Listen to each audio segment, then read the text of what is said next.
안녕하세요. 오늘은 요한계시록 11장 14절부터 19절까지 말씀을 본문으로 봉독하도록 하겠습니다.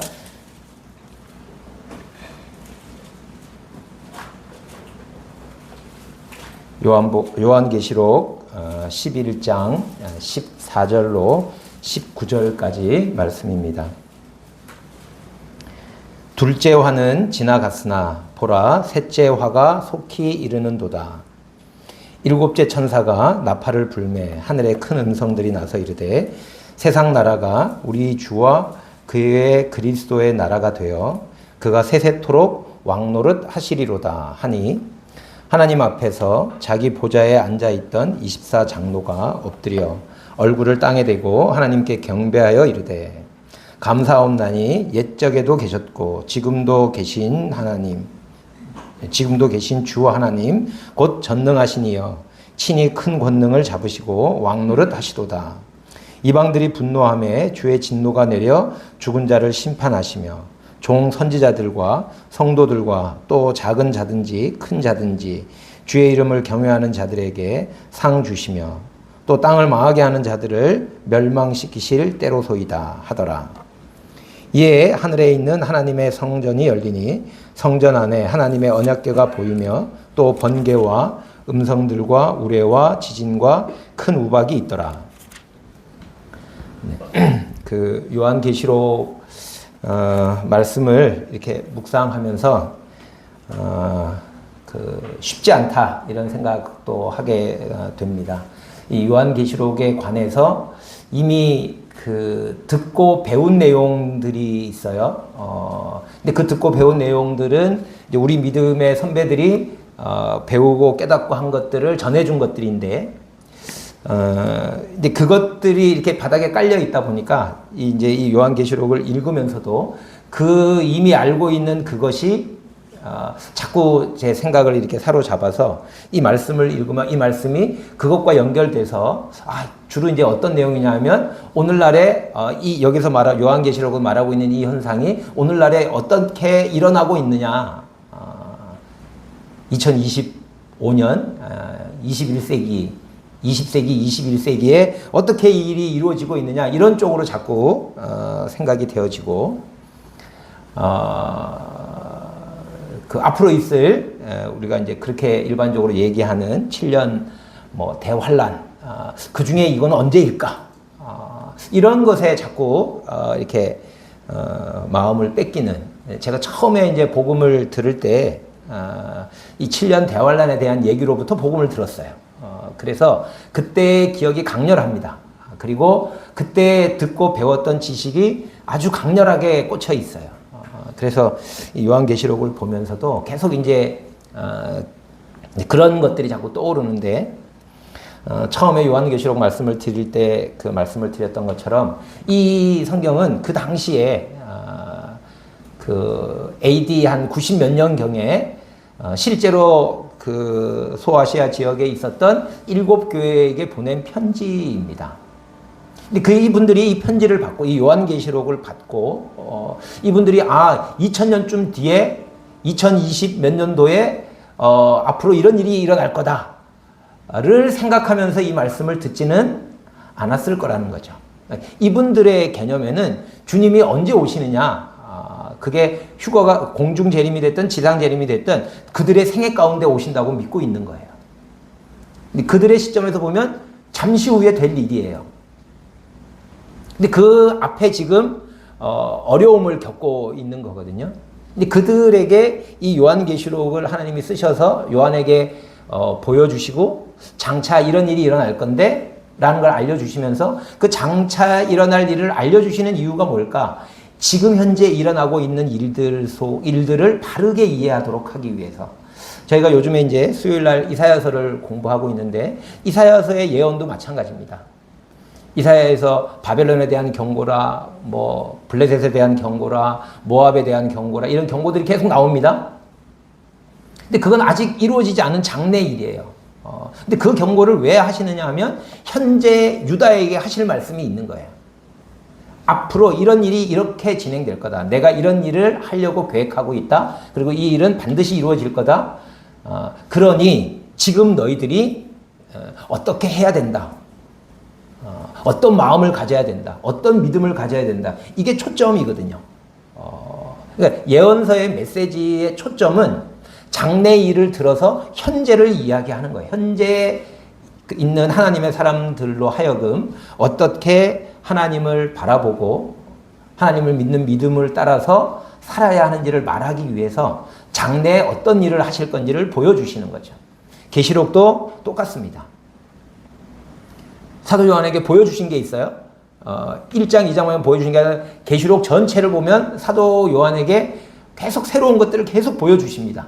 그걸 왜 보여주셨느냐? 내 본 것과 그 다 장차되어질 일이에요. 장차되어질 일인데 장차되어질 일을 보여주시는 이유는 이제 있는 일을 바르게 이해하도록 하기 위해서. 그래서 요한계시록에는 내 본 것과 이제 있는 일과 장차될 일을 기록한 거예요. 대부분의 내용이 장차될 일입니다. 그걸 왜 말씀하셨냐 하면 이제 있는 일을 바르게 이해하고 현재를 살아가고 있는 그 7교회 성도, 좀 더 확장하면 각 시대마다 살았던 성도들이 있잖아요. 1세기 때 이 7교회뿐만 아니라 2세기, 3세기, 4세기, 5세기 역사 속에 계속 하나님의 사람들이 있었고 하나님의 교회가 있었습니다. 세상에 드러나든 드러나지 않든 세상에는 드러나지 않아도 하나님께서는 그 하나님의 교회를 세우시고 보존하시고 부흥케 하시는 일을 역사 속에서 계속 해오셨어요. 그 시대의 사람들이 다 이 요한계시록을 읽었다고요. 적어도 성경 66권이 정경으로 확립된 이후에 모든 세대 사람들이 다 이 요한계시록을 읽으면서 2020 몇 년도에 일어날 일들을 바라보면서 이 요한계시록을 읽은 게 아니고 그 시대에 앞으로 일어날 일, 2세기의 성도들이 읽었다면 앞으로 일어날 2세기 후반에 일어날 일들을 생각하면서 그 앞으로 2세기 후반에 이런 일들이 일어나겠구나. 그러면 내가 지금 어떻게 살아야지? 어떻게 하나님을 믿고 살아야 하는가? 우리에게 하시는 말씀은 무엇일까? 이걸 생각하면서 이 요한계시록을 읽었다고 하는 거죠. 그래서 가장 먼저 그 7교회가 이 요한계시록을 받고 나서 그들이 이 요한계시록을 읽으면서 어떤 메시지를 주님께로부터 받았을까? 2000년쯤 뒤에 어떤 일이 벌어질 거다. 그때 7년 대환란이라는 게 있는데 그때 뭐 3년 반 전에는 무슨 뭐 어디가 전쟁을 하고 뭐 이스라엘이 어떻게 되고 이렇게 이해하면서 이 요한계시록을 읽었을까? 아니면 되게 이해하기 어려운 내용들이 많이 있습니다. 상징적인 용어들이 많이 있고 어떤 거는 상징적으로 이해할 수밖에 없는 부분들이 많이 있고 뭐 동물의 왕국이에요. 하늘나라가. 근데 그 진짜 동물이 있다는 뜻은 아니잖아요. 예수님이 어린 양이라고 요한계시록에 소개되고 있는데 진짜 양은 아니시잖아요. 그런 것처럼 상징으로 이해해야 될 것도 있고요. 또 그대로 이해해야 될 것들도 있어요. 어떤 숫자들을 특별히 그냥 허다한 사람들이 있더라 이렇게 안 하고 뭐 14만 4천 명이다 그러면 숫자를 그렇게 딱 그럼 10만이라고 하든지 20만이라고 하든지 뭐 수십만이라고 해도 되는데 구약에도 성경이 숫자를 말하잖아요. 이스라엘 백성들의 숫자를 센단 말이에요. 그게 상징적인 숫자가 아니란 말이에요. 그냥 이스라엘 백성들이 많다는 거를 그렇게 표현한 거다. 63만 어쩌고 저쩌고 표시한 거다. 그게 아니라 실제 숫자라고 본다면 계시록에도 이제 그런 숫자들이 나옵니다. 그런 것들은 상징이라고 받아들이기보다는 그대로 그냥 받아들이면 되죠. 그게 뭘 의미하느냐는 잘 알 수 없습니다. 근데 굳이 그게 뭘 의미하느냐를 성경이 말하지도 않았는데 그 숫자의 의미나 상징을 막 찾으려고 하다 보니까 이상한 주장들이 많이 나오게 되는데 어쨌든 상징적으로 쓰인 단어들도 있고요. 그냥 그대로 사실적으로 문자 그대로 받아들여야 될 그런 표현들도 있습니다. 그건 우리가 읽어보면 알아요. 이건 당연히 상징이지라고 할 수 있는 것들은 상징인 거고요. 그렇지 않은 것들은 그대로 문자로 받아들이면 됩니다. 어쨌든 각 시대마다 그 교회의 성도들이 이 요한계시록을 읽었을 거고 그 요한계시록을 읽으면서 어떤 메시지를 받았을까? 이제 그런 측면에서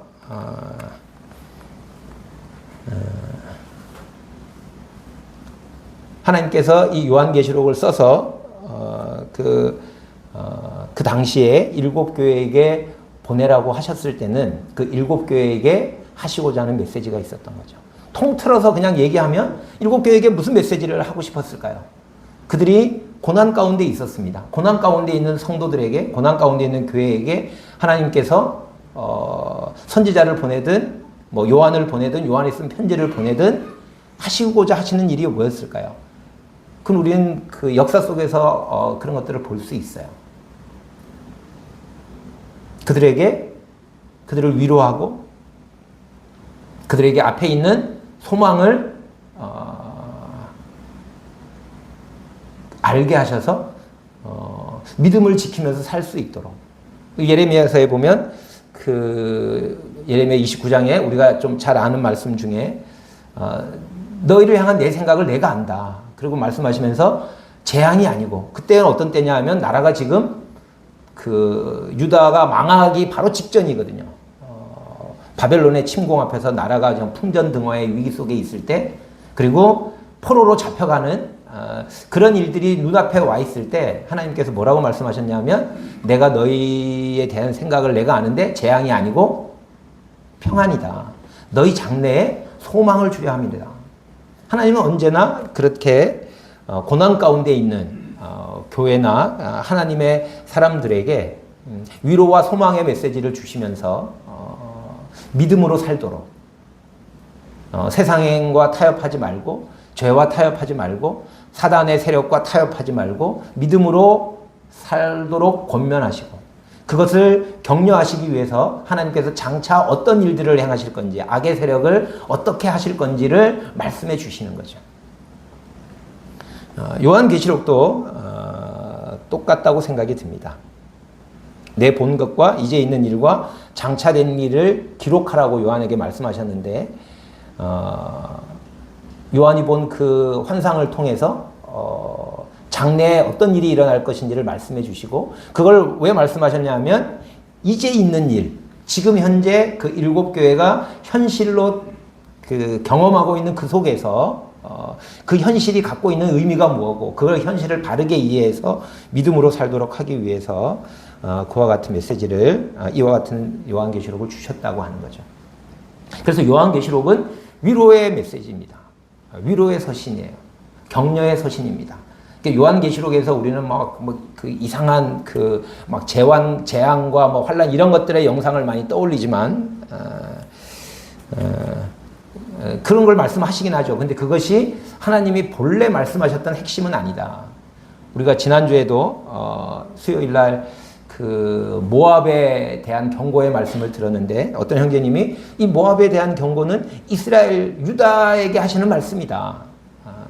유다가 지금 어려움을 겪고 있는데 모압이 유다를 괴롭혔는데 그 모압을 하나님이 어떻게 하실 건지를 말씀하시면서 모압을 두려워하지 말고 모압을 부러워하지 말고 그 하나님을 신뢰하도록 하는 그 메시지다. 그런 교제를 해주셨는데 동일하다고 생각합니다. 요한계시록이. 그래서 이제 그런 측면에서 요한계시록을 앞으로 얼마 뒤에 어떤 일이 일어날 거고, 그게 실제 이 지구상에 지금 어떤 현상이 일어날 건지, 이스라엘과 뭐 이렇게 해가지고 러시아가 언제 이스라엘을 침공하고, 에스겔에 나오는 그 북쪽 나라가 연합을 해가지고 언제 뭐 이스라엘을 공격하고, 이렇게 지금 현재 일어나고 있는 일들이 아니라 이 초대교회 때 이 7교회에게 하셨던 그 메시지, 그 메시지는 그 7교회에만 필요한 게 아니라 모든 시대의 교회들에게 필요한 말씀. 그래서 성경으로 묶어주신 거거든요. 그 메시지를 듣고 싶은 거예요. 그게 2025년에 지금 현실로 어떻게 벌어지고 있느냐. 그거는 이 아시아에 나오는, 여기 계시록에 나오는 7교회는 알 수 없는 일이에요. 2000년 후의 일을 어떻게 알겠어요. 그분들이 이 메시지 들었을 때 2025년쯤에 러시아는 나라가 있고 이스라엘이 있어가지고 서로 막 이렇게 전쟁을 할 거다. 이런 거 생각 안 했거든요. 그 오늘날 우리나 이 계시록을 읽으면서 그렇게 갖다 대가지고 설명을 하고 그 오늘날 21세기에 사는 우리들에게는 뭐 그런 일이 가능할지도 모르겠어요. 그런데 성경을 원래 썼던 그 성경이 기록될 당시에 하나님의 의도는 그걸 하라는 게 아니었다는 거죠. 그래서 그것도 오늘날 우리들에게는 뭐 필요한 일이라고 생각이 듭니다. 근데 그 이전에 19세기, 18세기, 17세기, 16세기, 15세기 그 교회 역사 가운데 성도들이 이 요한계시록을 읽으면서 어떤 메시지를 하나님께로부터 받았을까? 그 메시지가 궁금한 거예요.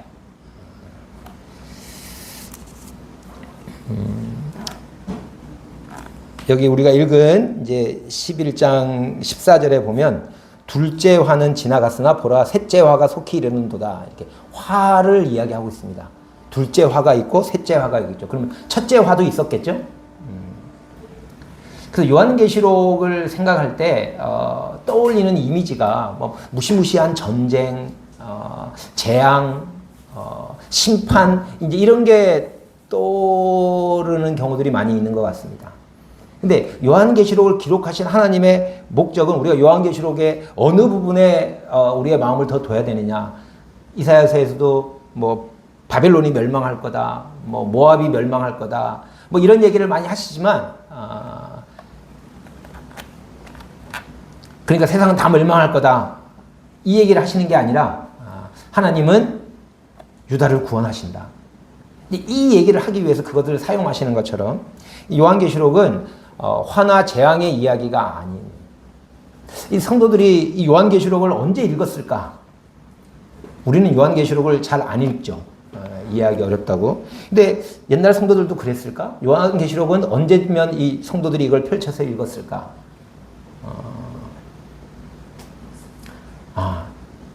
하나님이 주시는 복을 받고 싶다. 하나님이 주시는 복을 알고 싶다. 뭐 복에 대해서 여러 군데에서 말씀하시고 있죠. 그런데 그 현실의 삶 속에서 하나님이 주시는 우리에게 임할 하나님의 복을 알고 싶다. 그럴 때 요한계시록을 읽지 않았을까. 화나 재앙의 이야기가 아니고 복을 주는 말씀입니다. 우리가 아는 것처럼 1장 13절에서 이 예언의 말씀을 읽는 자와 듣는 자와 그 가운데 기록한 대로 지키는 자가 복이 있도다. 이 예언의 말씀을 기록하신 이유는 뭐냐 하면 어떻게 하면 하나님이 주시는 복을 누릴 수 있는지를 말씀하시고 있는 겁니다. 복을 주시는 책이에요.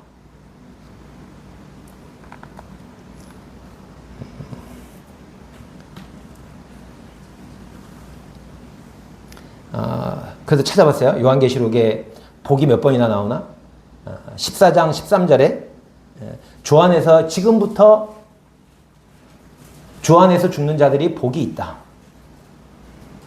16장 15절에 자기 옷을 지켜서 그 부끄러움을 보이지 않게 하는 자가 보이지 않는 자가 복이 있다. 19장 9절에 보면 어린 양의 혼인잔치에 청함을 받은 자들이 복이 있다. 20장 6절에 첫째 부활에 참여하는 자들이 복이 있다. 22장 7절에 예언의 말씀을 지키는 자가 복이 있다. 22장 14절에 자기 두루마기를 빠는 자들이 복이 있다. 창세기로부터 하나님은 복 주시는 분이세요. 사람들에게 복을 주기를 원하세요. 사람들이 받기를 원하는 복과 하나님이 주시려고 하는 복이 조금 달라서 그렇지 기본적으로 하나님은 사람들에게 복 주시기를 원하시는 분입니다.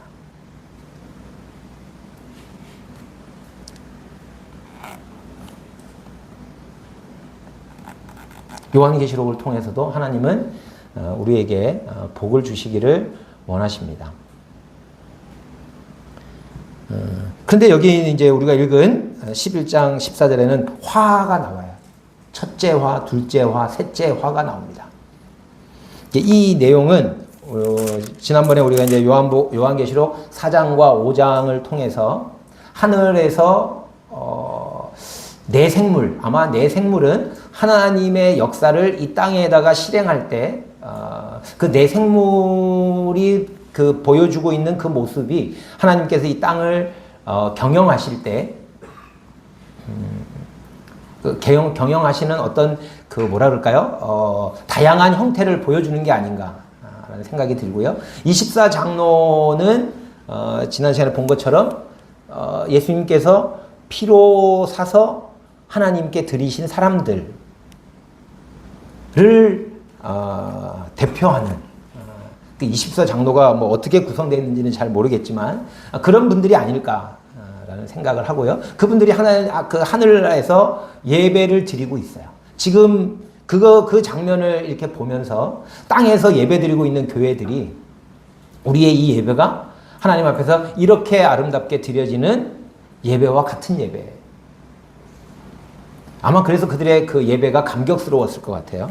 근데 그 4장, 5장에 이제 그 예배 드리는 장면과 거기에서 하나님의 일곱 인으로 봉해진 책이 나오잖아요. 근데 이 책을 이제 어린 양이 떼십니다. 이 책이 무슨 책일까? 그 말씀 드리면서 예레미야 이야기를 했습니다. 예레미야가 유다가 멸망할 걸 예언하면서 땅을 샀잖아요. 땅을 사고 매매 증서를 2개를 씁니다. 하나는 열려 있는 거예요. 봉인되지 않은 매매 증서와 봉인된 매매 증서 2개를 썼습니다. 이게 봉인되지 않은 건 그 시대에 필요한 거예요. 이 땅을 내가 샀다. 이 땅의 소유자는 나다. 근데 봉인된 매매 증서는 언제 썼을까요? 왜 그건 봉인했을까요? 봉인된 매매 증서는 제 생각에 이제 그런 생각이 들었어요. 나중에 이제 뭐 바벨론에서 멸망당하고 다시 돌아왔잖아요. 그러면 이제 거기에 예레미야가 샀던 땅에 누가 살고 있을까요? 아무도 안 살고 있을까요? 그 예레미야 땅이었으니까 거기는 아무도 안 살았을까요? 아니야, 다른 누군가가 살고 있었을 겁니다. 불법 점거죠. 그때 이게 내 땅이다. 그때 예레미야가 소유권을 주장할 수 있는, 그때는 예레미야가 없겠지만 이 땅이 내 땅이다라고 하는 걸 그 불법 점거한 사람들에게 이것이 내 땅이고 그래서 너희들은 나가야 되고 이 땅은 내가 차지할 거야. 그때를 위해서 봉해놓은 매매증서 7인으로 봉해서 봉해진 그 책이 그런 책이 아닐까. 이제 하나님께서 이제 이 땅을 그 아담과 하와가 범죄한 이후에 이 땅을 불법 점거한 세력들이 있습니다. 이게 원래 하나님의 땅이었단 말이에요. 하나님의 나라였단 말이에요. 그런데 이거를 불법 점거한 사람들이 있어요. 물론 그것도 넓게 보면 하나님의 주권 아래에 있는 거지만 어쨌든 불법 점거했습니다. 누가요? 사람이요. 죄인들이 불법 점거했어요. 그리고 사단이 그 사람들의 배후에서 보이지 않게 성경적인 표현을 하면 공중의 권세를 잡고 이 세상 풍속을 만들어서 사람들을 조종하는 그 악의 세력들이 이 땅을 불법 점거하고 있다고요. 근데 하나님께서 주인이시잖아요. 그래서 이제 소유권을 되찾아 오실 거예요. 그걸 위해서 많은 일들을 하셨습니다. 그리고 마지막에 이제 말세에 그 땅을 되찾아오기 위해서 아들을 보내신 거예요.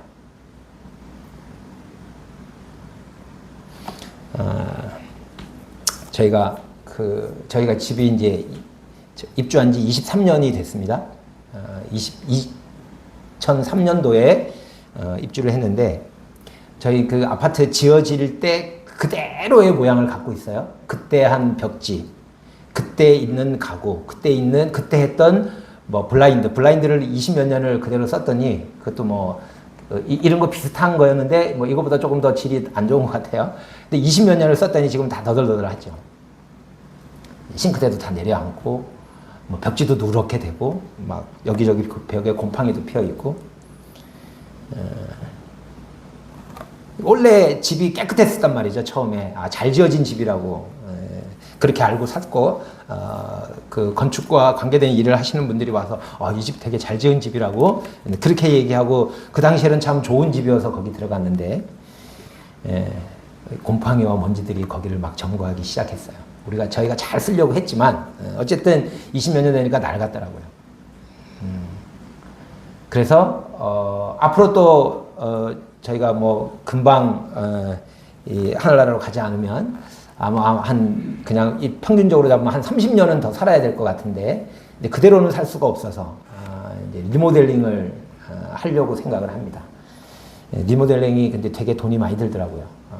그러니까 뭐 한 군데만 살짝 고치는 게 아니라 집 전체를 지금 다.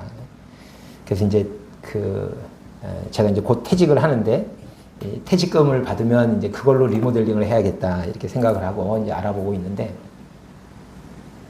인테리어를 이제 싹 새로 하고, 이제 인테리어를 새로 하고 나면 새 집 같잖아요. 새 집은 아닌데, 요한계시록을 보면서 이제 마침 그거를 이제 지난주에 그래서 이제 견적을 보느라고 뭐 동네에 있는 인테리어 하시는 분들에게 이제 견적을 좀 내달라고 몇 군데 이렇게 요청을 해서 그분들이 와서 이제 그걸 이제 봤는데, 이런 생각이 들었어요. 그 인테리어를 하고 나면 이제 그 새 집처럼 됐잖아요. 그게 천년왕국이다.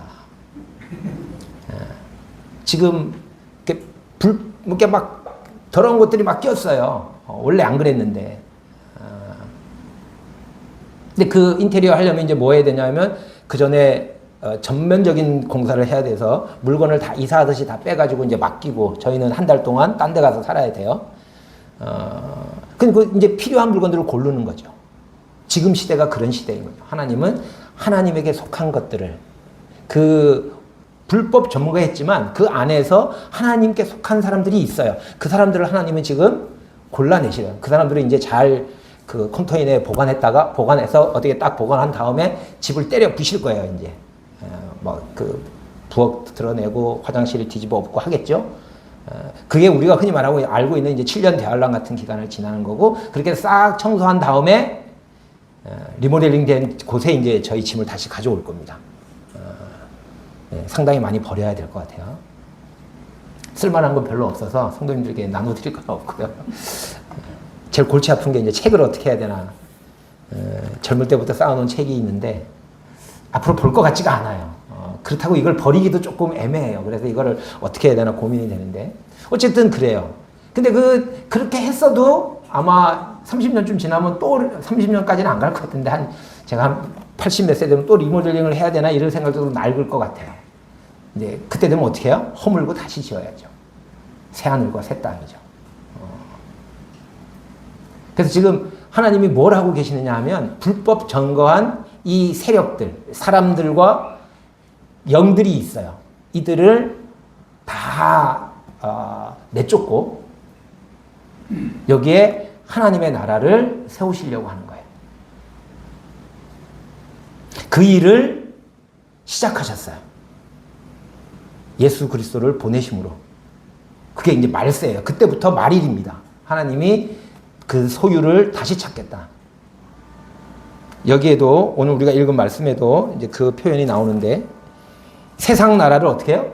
하나님과 그리스도의 나라가 되게 하셨다는 거예요.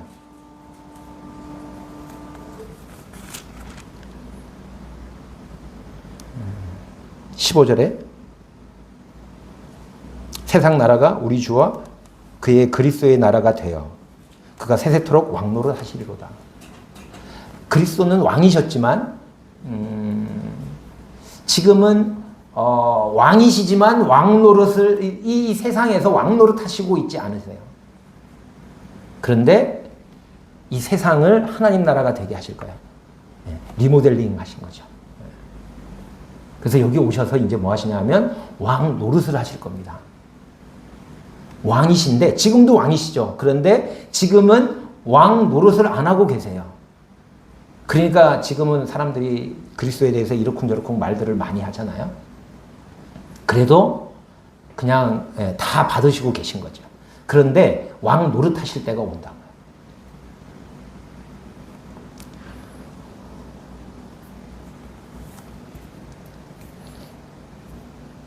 그래서 이제 뭘 하실 거냐면 철거 작업을 하실 겁니다. 그 하기 전에 그 리모델링 됐을 때 집이 텅 비어 있으면 안 되잖아요. 저희가 그 사용하던 저희들의 물건들이 있잖아요. 소중한 물건들은 이제 컨테이너에 보관할 거거든요. 그게 어쩌면 이제 교회 휴거와 관련된 뭐 비유라고 할 수도 있죠. 근데 그것들을 한 다음에 어떻게 해요?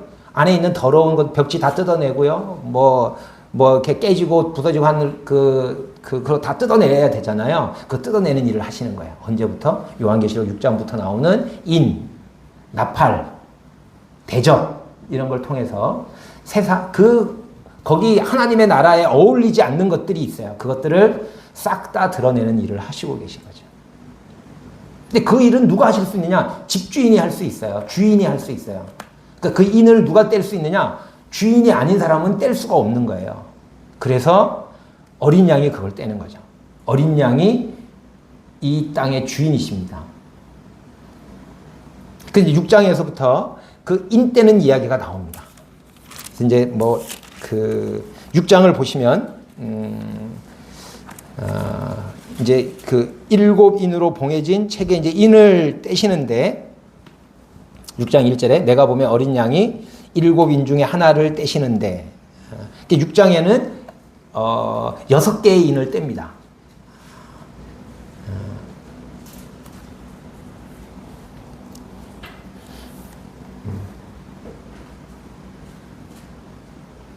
일곱째 인을 뗄 때 우리가 아는 일곱 나팔이 불려지는 사건이 생깁니다. 그리고 일곱째 나팔이 불릴 때 일곱 대접의 심판이 시행이 됩니다. 그래서 어쨌든 6장에는 7인 중에서 6개의 인이 떼어집니다. 거기 보면 이제 처음에는 뭐 말들이 나와요. 흰 말도 나오고 붉은 말도 나오고 검은 말도 나오고 그 다음에 청황색 말도 나옵니다. 이 6개의 인이 떼지는데 5개의 인이 떼어질 때 이 땅에서 무슨 일이 일어납니다. 땅에서 하여튼 요란한 일이 일어나요. 화평을 제하여 버려서 큰 칼, 아마 전쟁이 있고요.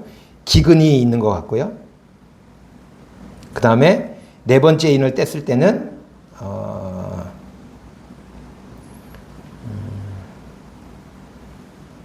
땅 4분의 1의 권세를 받아서 검과 흉년과 사망과 땅의 짐승들로서 죽이더라. 사람들이 죽는 일들이 생기는 것 같습니다.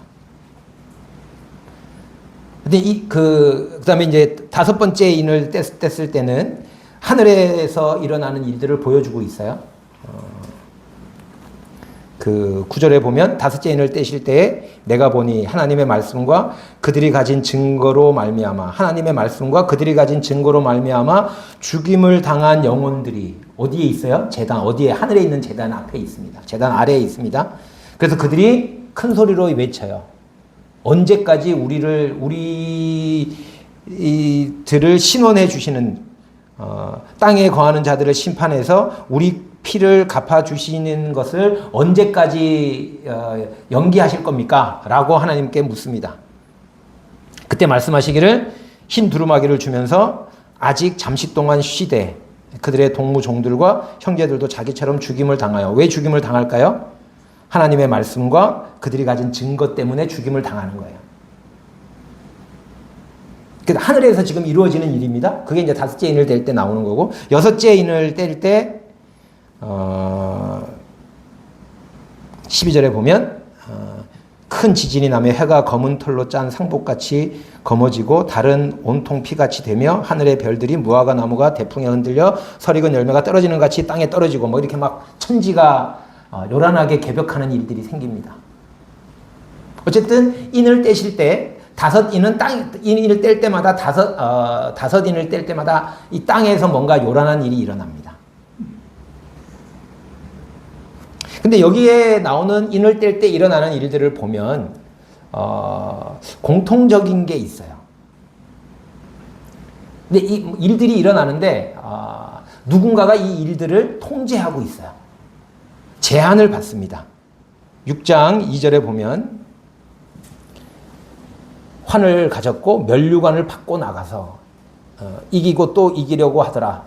이게 뭘 말하는지는 뭐 제가 해석하려고 생각하지는 않고요. 어쨌든 면류관을 받고 활을 가지고 면류관을 받고 나가는 거예요.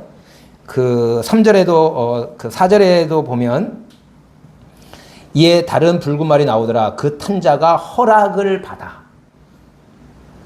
그러니까 그냥 막 일어나는 게 아니고 누군가의 허락을 받은 거예요. 허락을 받아서 화평을 제한 거예요.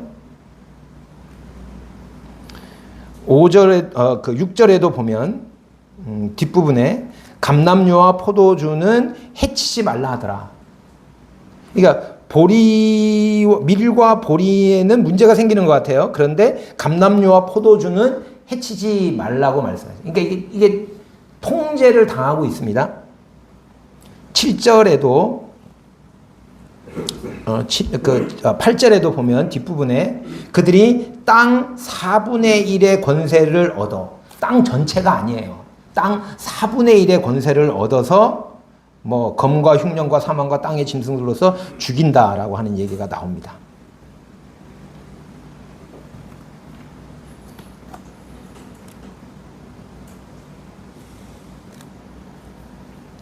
이렇게 제한을 다고 누군가가 이걸 통제하고 있다고 하는 거예요. 그러니까 인을 뗄 때 땅에서 많은 일들이 일어나는데 다 이게 좋은 일들이 아니에요. 땅에 사는 사람들 입장에서 볼 때는 재앙이라고 할 만한 일들이 일어나는데 이 일들이 그냥 막 일어나는 게 아니고 자연 법칙에 의해서 되어지는 일이 아니라 누군가가 이것을 통제하고 있고 그 허락하에서 되어지고 있고 제한적으로 되어지고 있다고 하는 거예요.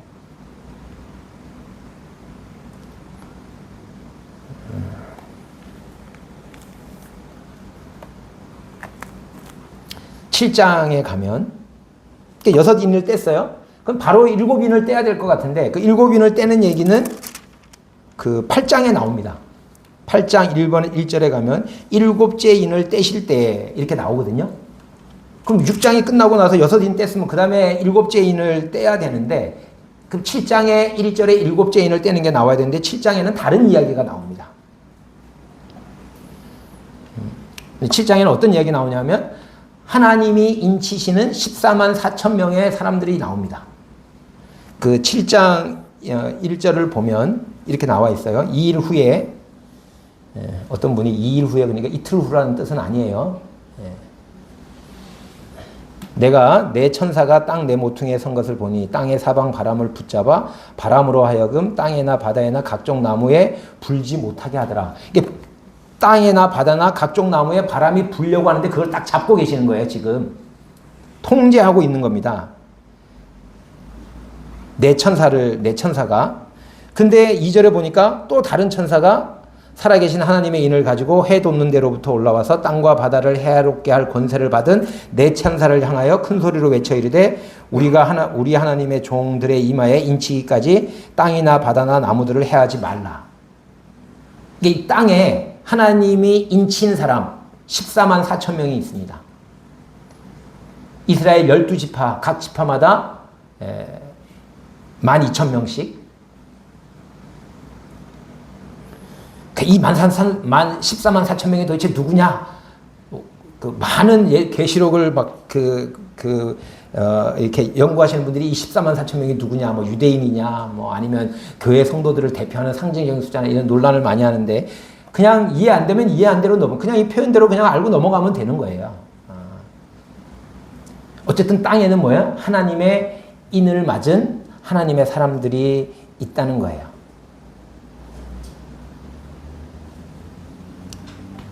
그 다음에 9절에 보니까 이 일 후에 내가 보니 각 나라와 족속과 백성과 방언에서 아무도 능히 셀 수 없는 큰 무리가 나와 흰 옷을 입고 그러니까 흰 옷을 입은 큰 무리가 있어요.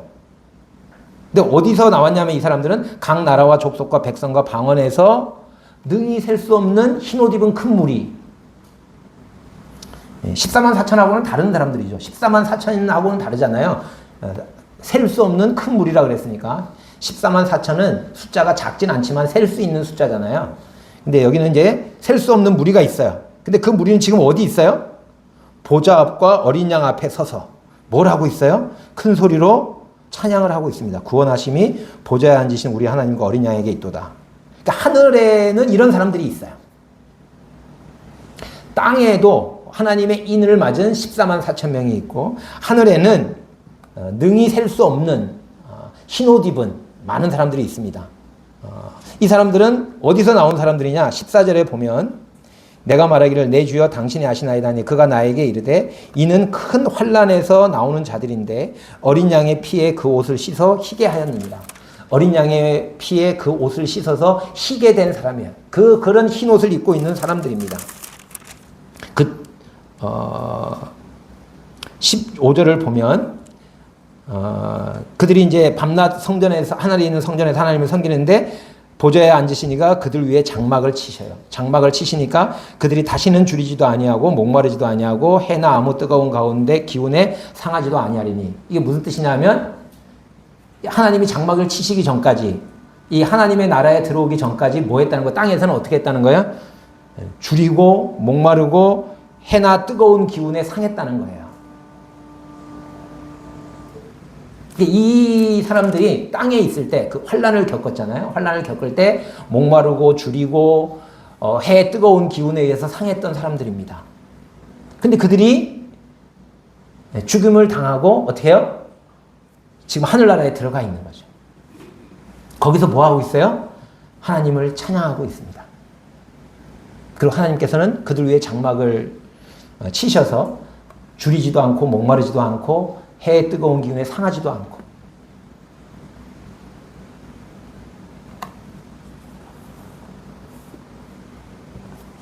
근데 여기 되게 이렇게 그냥 문맥적으로 이상한 표현들이 있습니다. 14절에도 보면 어린 양의 피에 그 옷을 씻어서 희게 돼. 어린 양의 피에다가 옷을 씻으면 옷이 어떻게 돼야 될까요? 붉어야 되는 거죠. 피에 옷을 씻었으면 옷이 붉어야 되는 거예요? 희어야 되는 거예요? 붉어야 되는데 희다고 표현했습니다. 그리고 뒷부분에 가면 17절에 보면 보좌 가운데 계신 어린 양이 그들의 목자가 되다. 양이 목자가 된대. 그것도 목자가 양을 인도하는 게 맞잖아요. 근데 여기 표현은 양이 목자가 된대요. 근데 그 양도 어떤 양이에요? 어린 양이요.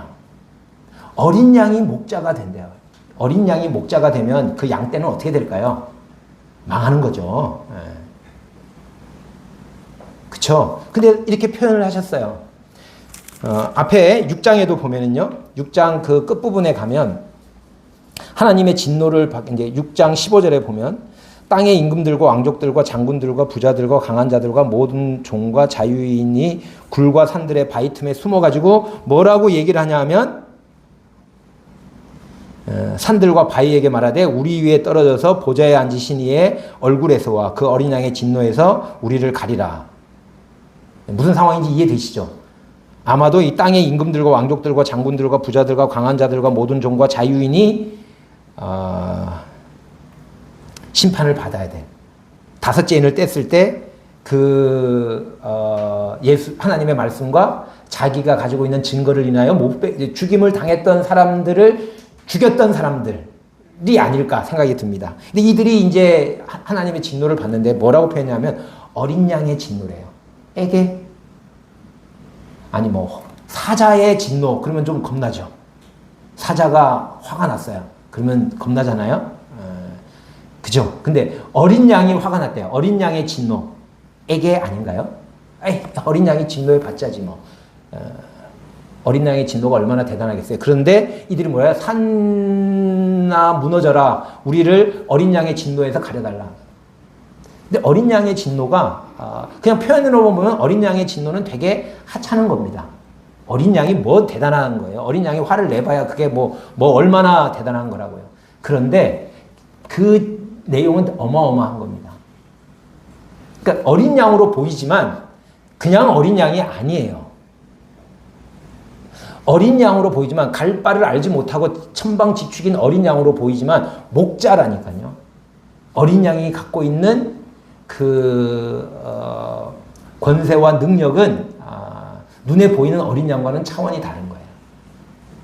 왜 계시록에서 계속 예수님을 어린 양으로 표현하시느냐? 뒤에도 계속 나옵니다. 어린 양이라고.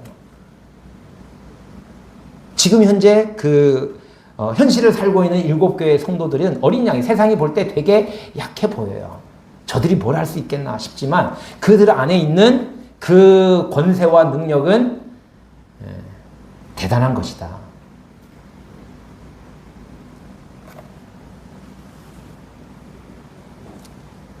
겉으로 지금 현재 보이는 모습은 힘없는 어린 양의 모습이지만 그 안에 있는 권세와 능력은 얼마나 어마어마한 것인지를 이런 표현들을 통해서 보여주시고 있습니다. 그러니까 일곱째 인을 떼기 전에 이걸 보여주셨어요. 그러니까 이게 이제 집을 이분들에게 집을 다 때려 부시고 이제 깨끗하게 만들려고 하는데 그 안에도 마지막까지 건져낼 게 있단 말이야. 저희가 컨테이너에 다 했어도 그 다음에 또 그래 이거는 남겨야 돼. 할 만한 게 또 있는 거죠. 그 전에 아무라도 셀 수 없는 큰 무리가 이미 하늘나라로 옮겨져 있어요. 그런데 땅에 또 14만 4천 명이 있다. 하나님의 입맞은 사람들이 있어요.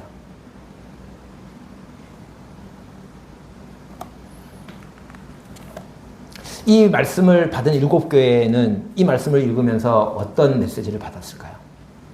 그들도 지금 고난 가운데 있습니다. 장차 이런 일이 생긴대요. 그러면서 그들은 뭐예요? 그때도 하나님이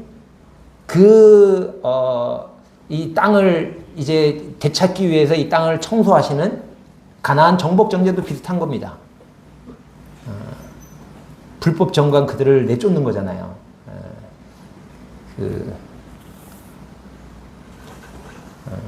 어떻게 이렇게 잔인하게 할 수 있냐? 당사자가 되면은요.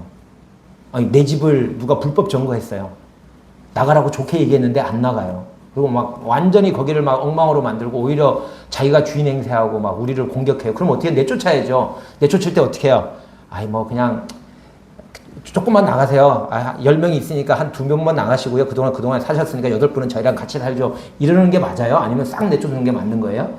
제3자 같으면, 그럼 같이 좀 살지. 이런 한가한 소리가 나오지만, 내가 당사자면, 내 땅인데, 지금 내 땅을 누가 지금 불법 점거하고 있는데, 그 사람한테, 그러면 그냥 저희는 그냥 방 한 칸 줄 테니까, 제가 그래도 주인이니까 방 한 칸만 얻을 테니까, 지금 그동안에 사셨으니까 같이 사시죠. 이러겠어요? 당사자면 당연히 다 완전히 내쫓죠. 완전히 내쫓습니다. 싹 다 가져, 싹 다 없애버리죠. 그 사람들이 쓰던 거 그냥 쓸까요? 아까우니까 그냥 쓰자. 그건 제3자의 한가한 소리입니다. 당사자가 되면 그 소리 못해요. 이미 살인을 해서 죽었는데 이 사람 벌 준다고 죽은 사람이 살아나는 것도 아닌데 그래도 죄는 지었지만 그래서 벌은 받아야 되지만 그 산 사람은 살아야 될 거 아니냐. 제3자 입장에서 그렇게 할 수 있어요. 근데 내가 피해를 입은 당사자라면요.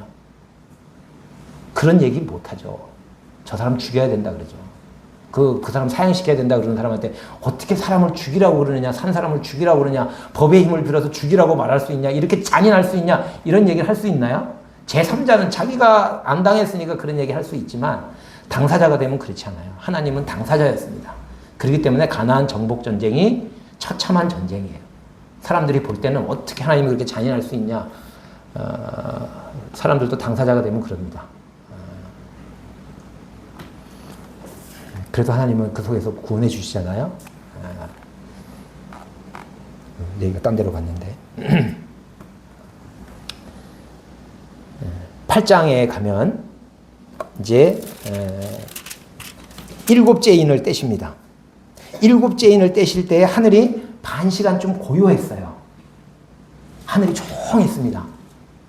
그 전에 막 큰 소리도 들리고 막 오라 그러고 막 이랬는데 하늘이 조용했어요. 근데 조용한 동안에 무슨 일이 있었냐면 7 천사가 7 나팔을 받습니다. 그러니까 7째 인을 떼면서 7 나팔의 재앙이 시작돼요. 근데 그 일만 있었던 게 아니라 3절 이후에 보면 또 다른 천사가 와서 제단 곁에서 금향로를 가지고 많은 향을 받았으니 이는 모든 성도의 기도와 합하여 보좌 앞 금제단에 드리고자 함이라. 여기에 다른 천사가 와서 향로를 가지고 왔는데 거기에 많은 향을 받았어요. 근데 그 향은 뭐와 합해서? 모든 성도의 기도와 합하여. 그러니까 성도의 기도하고 이 향이 합해져 가지고 어디로 가는 거예요? 4절에 보니까 향연이 성도의 기도와 함께 천사의 손으로부터 하나님 앞으로 올라가는지라. 여기에 나오는 향연이 있어요. 향에서 나오는 연기가 있습니다. 향기로운 연기죠. 그 다음에 뭐가 또 있어요? 성도들의 기도가 있습니다.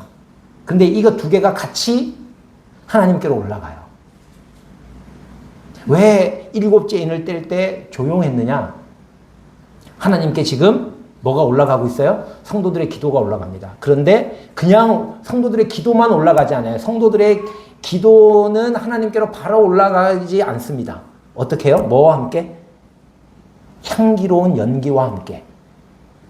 이 향기로운 연기는 뭘까요? 그냥 생각이 들었어요. 이 향기로운 연기는 상징인데 뭘까요? 예수님이죠. 우리가 예수님의 이름으로 기도하잖아요.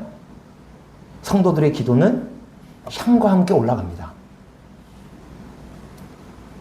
어떤 기도인지는 모르겠어요. 근데 그 기도가 올라가는 동안에 하나님께서 그 기도를 받으시는 거예요. 그래서 조용합니다.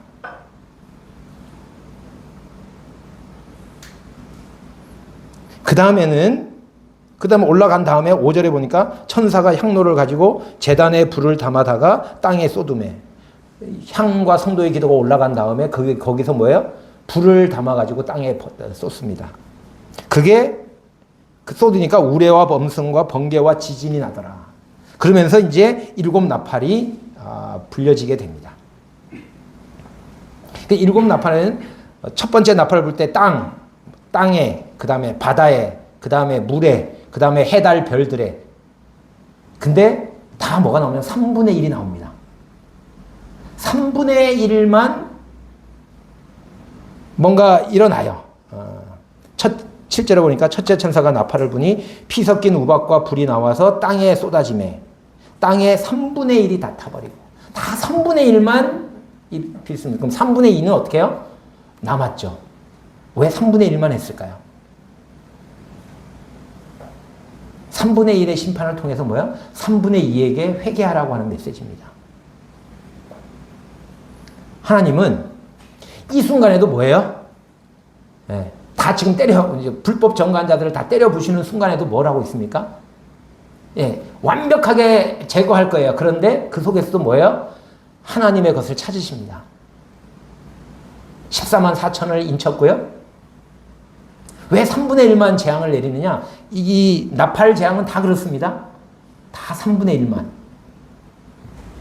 왜냐하면 3분의 2에게 회개할 기회를 주시는 겁니다.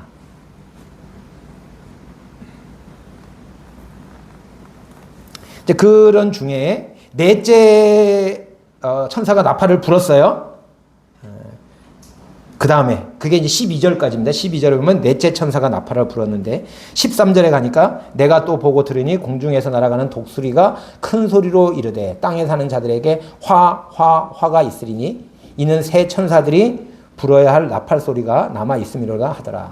그러니까 네 번째 나팔까지 불었는데 나머지 나팔이 몇 개 남았죠? 3개가 남았습니다. 그 3개가 뭐예요? 화. 그 3가지, 그 앞에 것들도 사실은 재앙인데요. 그 앞에 4 나팔은 어찌됐든 뭔가 재앙이 일어나는데 어디에서 일어나냐면 자연계에서 일어납니다. 땅에서, 바다에서, 물에서, 그 다음에 해달, 별에서.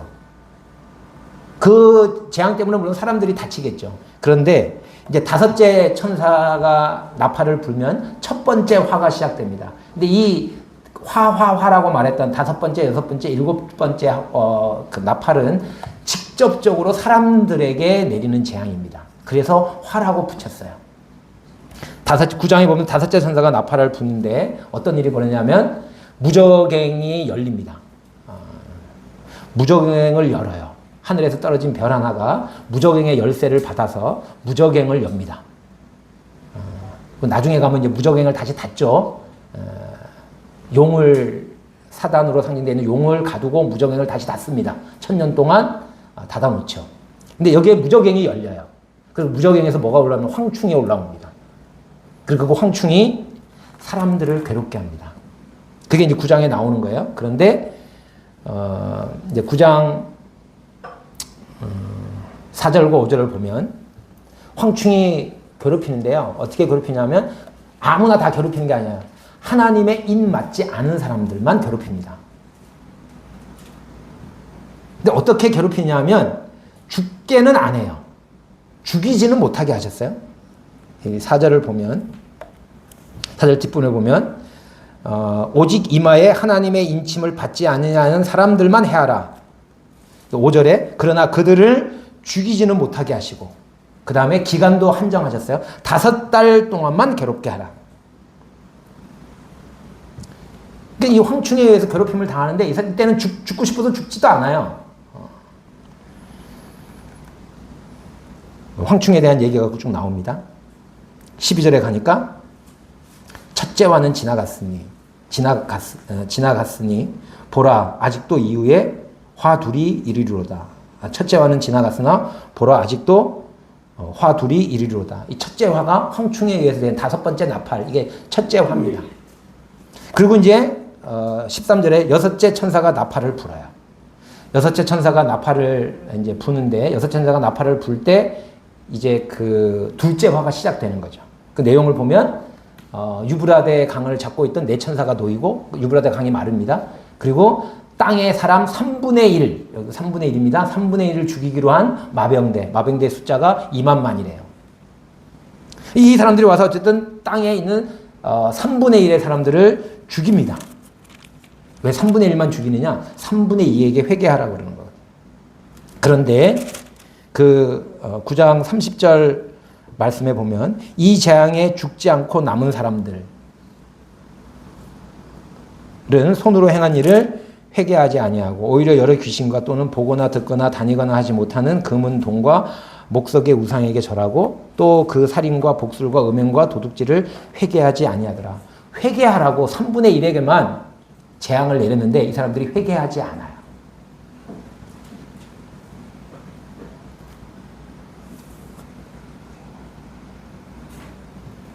그래서 10장에 나옵니다. 10장에 나오는 얘기는 10장 1절에 보니까 내가 또 보니 힘센 다른 천사가 있어요. 그냥 다른 천사랑 안 오고 힘센 다른 천사라고 해서 아마 대단히 힘이 셌던 것 같아요. 구름을 입고 하늘에서 내려오는데 그 머리 위에 무지개가 있고 그 얼굴은 해 같고 그 발은 불기둥 같으며 그 손에 펴놓인 작은 두리마리를 들고 그 오른발은 바다를 밟고 왼발은 땅을 밟았어요. 천사가 오른발은 바다를 밟고 왼발은 땅을 밟았대요. 천사 사이즈가 얼마나 할까요? 이 바다와 땅이 동해와 우리 한반도인지 아니면 태평양과 아시아 대륙인지는 잘 모르겠어요. 천사가 어마어마한 사이즈죠. 그린 게 그래요. 물론 이게 뭐 상징이겠죠. 그런데 그 천사가 뭘 가지고 있어요? 뭘 가지고 있죠? 2절에 그 손에는 펴놓인 작은 두루마리. 이게 어울린가요? 사이즈가 어마어마한 천사인데 손에 작은 두루마리가, 그것도 펴져 있는 작은 두루마리가 있대요. 이 천사가 얼마나 어마어마한지 사자가 부르짖는 것 같이 큰 소리로 외치니 그가 외칠 때에 7 우레와 그 소리를 내어 말하더라. 이게 뭐 어마어마한 소리가 났습니다. 그래서 요한이 그 소리를 기록하려고 그랬더니 기록하지 말라고 그러셔요. 그런데 그 오른손에 있는 책을 요한에게 말합니다. 네가 그 책을 가져라. 그래서 요한이 가서 그 책을 달라 그래요. 그랬더니 그 천사가 이 책을 가져가서 먹어버려라. 먹으라고 그럽니다. 책을 먹으라고 그랬는데 책을 그래서 요한이 가져다 먹었어요. 근데 입에서는 단데 배에서는 쓰다 그랬어요. 입에서는 꿀같이 달았는데 배에 들어가니까 쓰더라. 지금 둘째 화가 진행되고 있어요. 회개하지 않았잖아요. 회개하라고 지금 둘째 화를 보냈는데 회개를 안 해요. 그래서 어떻게 해요? 이게 회개 안 하는 이놈들 내가 다 싹 쓸어버리지 안 하고 하나님 뭐 하셨어요? 책을 갖다 먹어버리라 그랬어요. 그래서 뭘 하라고요? 그 책을 먹고 뭐 하라고요? 마지막에 11절에 보니까 10장 11절에 그가 내게 말하기를 네가 많은 백성과 나라와 방언과 임금에게 다시 예언하여야 하리라 하더라. 그걸 먹고요. 요한에게 뭐라고 얘기했냐면 네가 많은 백성과 나라와 방언과 임금, 회개하지 않는 사람들이 있죠. 이 사람들에게 예언해야 된다. 그러니까 회개를 촉구하시는 겁니다. 그들이 회개하지 않고 하나님의 재앙에도 불구하고 이들이 회개하지 않는 사람들을 위해서 하나님 뭘 하시냐 하면 하나님의 사람을 보내서 그 열린 책을 받아 먹으라 그랬다고. 그 안에 뭐가 쓰였겠어요? 입에선 달죠. 꿀같이 달아요. 은혜의 말씀입니다. 근데 그 말씀을 전하는데 사람들이 안 받아요. 그래서 배에서 쓰게 돼요. 이게 에스겔에 나오는 이야기입니다. 근데 어쨌든 하나님은 회개하지 않는 사람들에게 회개를 촉구하도록 요한에게 책을 받아 먹으라 그래가지고 그 받아 먹은 그 책을 가지고 열린 책이잖아요. 닫힌 책이 아닙니다.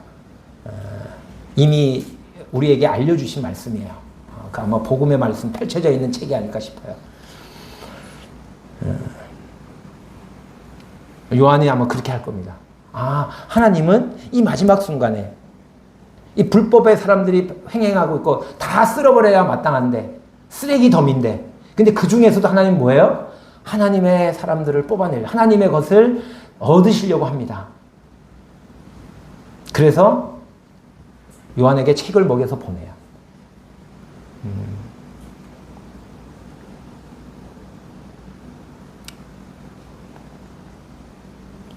11장에는 뭐가 나오냐면 두 증인이 나옵니다. 두 증인. 그 두 증인이 와서 뭐 하겠어요? 증거하는 거죠.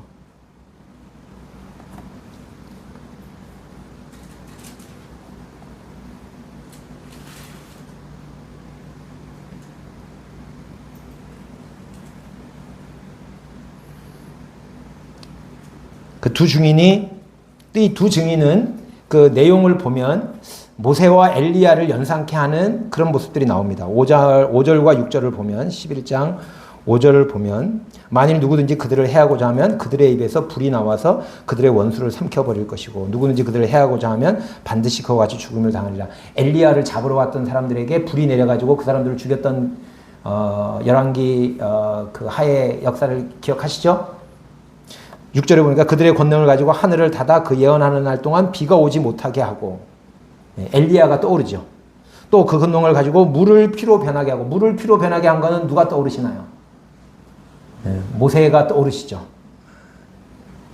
이게 엘리야와 모세인지는 모르겠어요. 근데 그 변화산에서 나타난 사람도 엘리야와 모세였거든요. 율법과 선지자를 대표하는. 하여튼 그런 장면이 떠올라요. 어쨌든 두 증인이 뭐 하는 사람일까요? 증거하는 사람들이죠.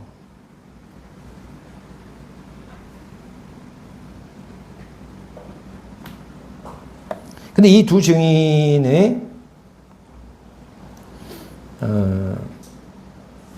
7절에 보니까 그들이 그 증언을 마칠 때 무저갱으로부터 올라오는 짐승이 그들과 더불어 전쟁을 일으켜요.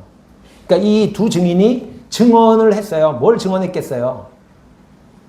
하나님의 심판, 회개하고 돌아오라고 증언했죠. 그러니까 하나님께서는 그 당시 요한을 이 땅에 이 땅에 두셔서 메시지를 전하게 하셨어요. 그 책을 받아먹고 땅의 임금들과 그 교회들을 핍박하고 있는 당시의 세력들이죠. 그들에게 회개의 메시지를 전하게 하셨을 뿐만 아니라 장차 일어날 이 환란의 시기 때도 두 증인을 두셔서 증언하게 하셨어요. 근데 사람들이 그 증언을 받아들였을까요? 그렇지 않아요. 9절에 보니까 7절에 보니까 짐승이 올라가고 그 두 증인을 죽입니다. 그 증언할 동안에는 두 증인을 아무도 타치 못했는데요. 증언이 끝나고 나니까 짐승이 와서 그들과 싸워서 그들을 이겨서 그들이 죽어요. 근데 사람들이 그 증인의 죽음을 좋아합니다. 왜냐하면 그 증인들이 사람들을 괴롭게 했거든요. 회개하지 않은 사람들에게 괴로운 메시지를 전했어요. 예레미야나 선지자들이 그들의 죄를 지적할 때 백성들이 괴로웠다고요. 자기들이 싫어하는 얘기를 하니까 두 증인이 죽은 걸 좋아했어요. 두 선지자가 죽은 걸 좋아했거든요. 그래서 사흘 반 동안 그냥 놔뒀는데 하나님의 생기가 그들에게 들어가가지고 그들이 살아나가지고 하늘로 올라갑니다. 하나님께서 하늘로 올라오라는 음성을 듣고 그들이 올라가요.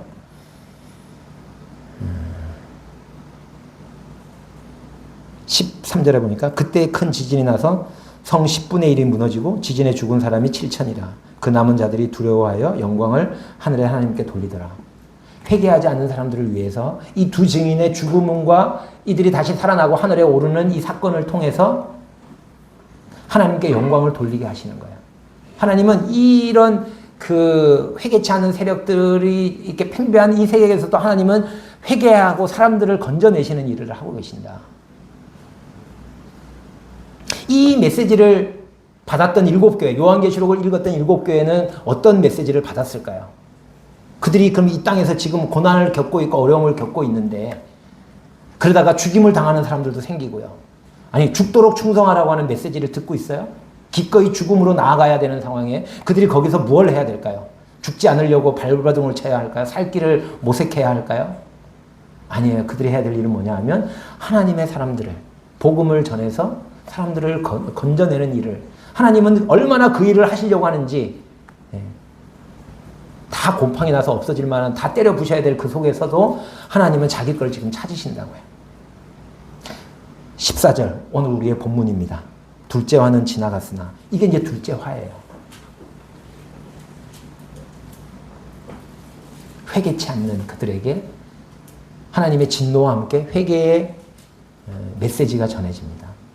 근데 그 사람들이 그걸 거절해요. 둘째 화는 지나갔으나 보라 셋째 화가 속히 이르리로다. 그러면서 15절에 일곱째 천사가 나팔을 불어요. 이게 이제 셋째 화죠. 근데 셋째 화가 시작이 되는데 그 뒤에 내용을 보면 화가 아니에요. 이 셋째 화는 언제 나오냐 하면 16장에 가면 일곱 대접의 재앙이 이제 그 셋째 화입니다. 이건 이제 하나님의 마지막 재앙이에요. 이제 더 이상의 뭐 이렇게 건져내는 거 없습니다. 그런데 그 일곱 대접을 쏟기 전에 무슨 일이 벌어지냐 하면 이제 일곱째 천사가 나팔을 불 때 15절에 하늘에 큰 음성들이 나서 이르되 세상 나라가 우리 주와 그의 그리스도의 나라가 되어 그가 세세토록 왕노릇 하시리로다. 이게 뭐예요? 이제 세상을 다 탈환하시겠다는 거죠. 하나님의 나라로 이 땅을 하나님과 예수 그리스도의 나라로 만드시겠다는 거예요. 그리고 거기에 왕노릇 하시겠다는 거예요. 리모델링 완벽하게 해서 새로 입주하겠다는 거죠.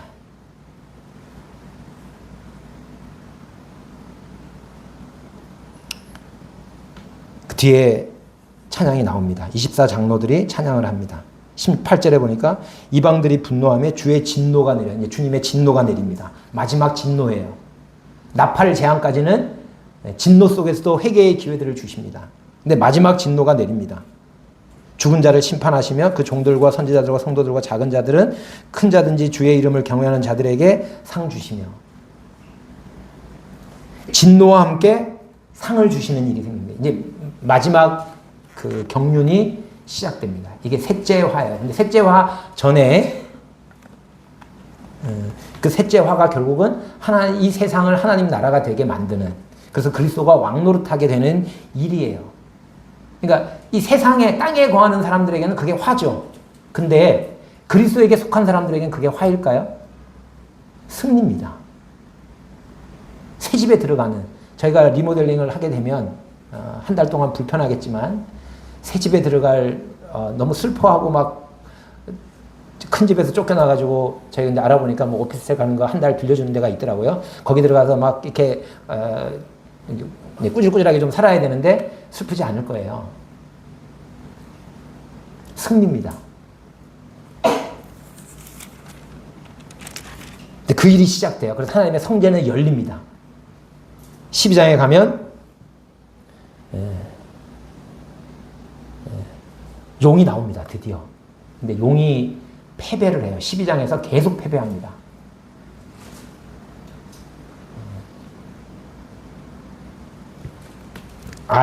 여자가 나오고요. 아이를 해산하게 됐는데, 그 아이가 해산하면 그 아이를 용이 삼키려고 했거든요. 근데 아이를 해산했는데 그 아이가 하나님 앞으로 올려갑니다. 용이 실패했어요. 왜냐하면 이 아이는 장차 철장으로 만국을 다스릴 남자예요. 주님이 기억되죠? 광야로 여자가 도망을 갑니다. 이제 뒤에 말씀을 읽어보면 그 여자를 삼키려고 용이 막 물을 막 이렇게 했는데 그 용이 땅으로 데려가다 땅을 다스리는 자였는데 땅이 그 여자를 도와가지고 그 여자를 삼키지 못하게 해요. 7절에 보면 하늘에 전쟁이 있어요. 미가엘이 이 용과 싸워가지고 용이 또 패배합니다. 쫓겨가요. 땅으로 쫓겨납니다. 땅으로 쫓겨가서 땅에서는 이길 줄 알았더니 땅에 있는 하나님의 사람들에게 또 패합니다. 8절에 보면 또 우리 형제들이 어린 양의 피와 자기들이 증언하는 말씀으로서 그를 이겼으니 땅에서도 어린 양의 피와 자기의 증언하는 말씀으로 사는 그 성도들이 있어요. 이 성도들한테 패해요.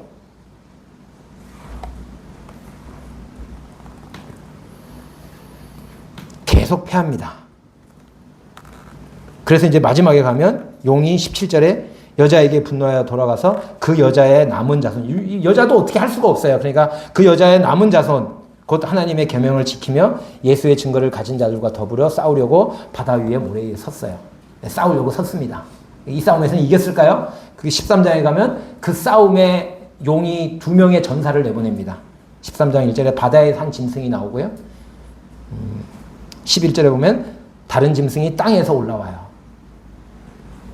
이들이 다 뿔이 있고 면류관이 있어. 머리가 몇 개고 뿔이 있고 그래요. 뿔은 힘을 상징합니다. 이 짐승들은 뿔로 싸우거든요. 뿔이 힘이에요. 머리가 많다. 뭐 지식을 가지고 있는 거죠. 근데 이 싸움을 벌이고 있는 용이나 이 두 짐승을 보면 되게 웃깁니다. 하나님을 그대로 모방해요. 하나님을 모방합니다. 뭐 죽은 척 했다가 살아나고 뭐 생기를 불어넣어가지고 다시 살아나고 막 이래요. 앞에서 봤잖아요. 두 증인이 생기를 불어넣어 살아난 것 다 이렇게 흉내냅니다. 짜가들이죠. 가짜들이죠. 모조품들입니다. 하나님이 보실 때 얼마나 이들이 뭐 싸우겠다고 지금 진열을 벌이고 있는 거예요. 하나님이 보실 때 어떻게 해요? 코웃음을 치시죠. 시편 2편에 만왕의 왕들이 하나님을 대적할 때 하나님이 비웃으신다라고 표현하세요. 그들이 하나님과 함께 싸워보겠다고 힘을 합쳤는데 하나님이 보실 때 어떨까요? 너무나 가사로운 거죠. 코웃음 치신다고요.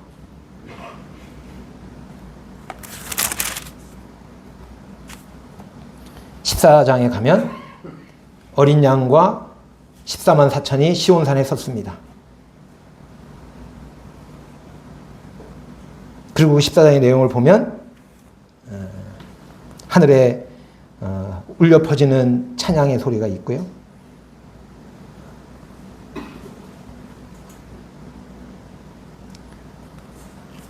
그리고 심판의 메시지가 선포가 됩니다. 그 15장에 가면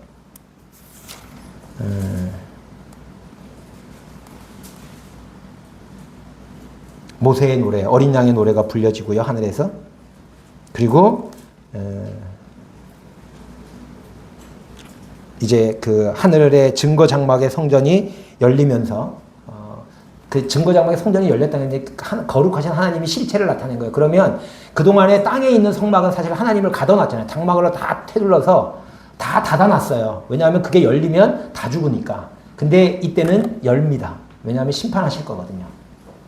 그리고 나서 이제 16장에 가면 7 대접의 심판이 시작됩니다. 이게 셋째 화입니다. 마지막 재앙이에요.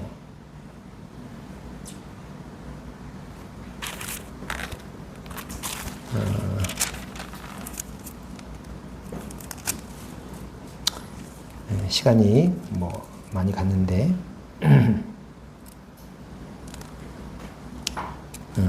14장 12절 말씀,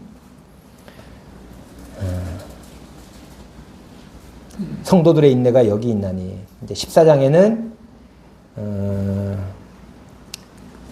그 땅의 모든 백성에게 전할 영원한 복음, 그리고 그 복음을 전하면서 이제 심판의 시간이 됐다라고 말씀을 하시고, 그 다음에 세상에서 하나님을 대적하던 바벨론이 진노의 포도주를 먹어서 이제 멸망하게 될 것을 말씀하셨고요.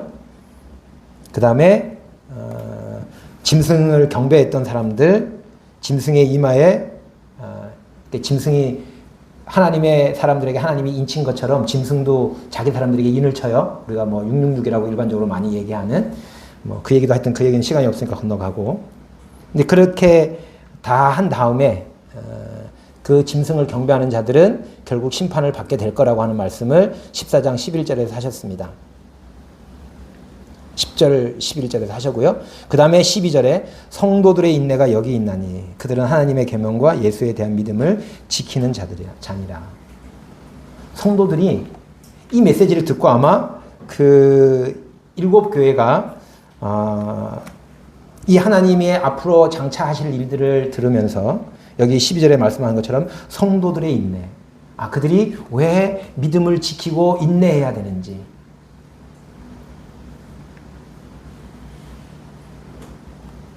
하나님의 계명과 예수에 대한 믿음을 지키는, 그들이 왜 인내하면서 그 하나님을 신뢰하고 예수 그리스도를 믿는 믿음을 그대로 유지해야 되는지를 알게 되었을 거예요. 그리고 큰 격려를 받았을 겁니다. 그리고 우리가 믿음을 지키고 하나님의 말씀을 지키고 이 땅에서 아직 회개하지 않은 사람들에게 하나님의 말씀을 전하면서 그들을 구원하시고자 하는 하나님의 뜻을 이루는 일에 매진해야지. 그리고 죽임을 당하는 것을 영광스럽게 하나님께 아름다운 찬양을 드리러 가는 길인 거죠.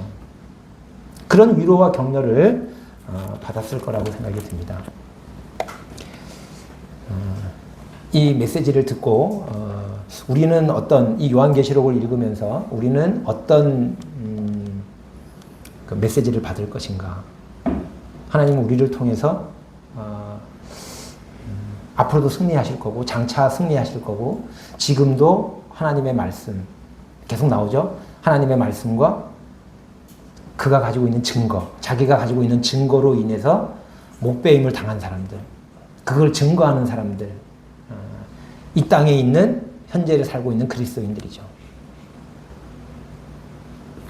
이들에게 그 펴놓인 책을 받아 먹으라 하시고 그 말씀으로 세상에 나가서 말씀을 증거하라고, 그리고 그들이 승리하게 될 거라고. 그것을 말씀하시는 것을 보게 됩니다. 우리들이 이 요한계시록을 통해서 이와 같은 승리의 그 승리에 이렇게 동참하는 승리의 그 군사로서 이 땅에서 얼마가 됐든지 하나님의 시간 동안 살아가는 저희들이 되면 좋겠습니다.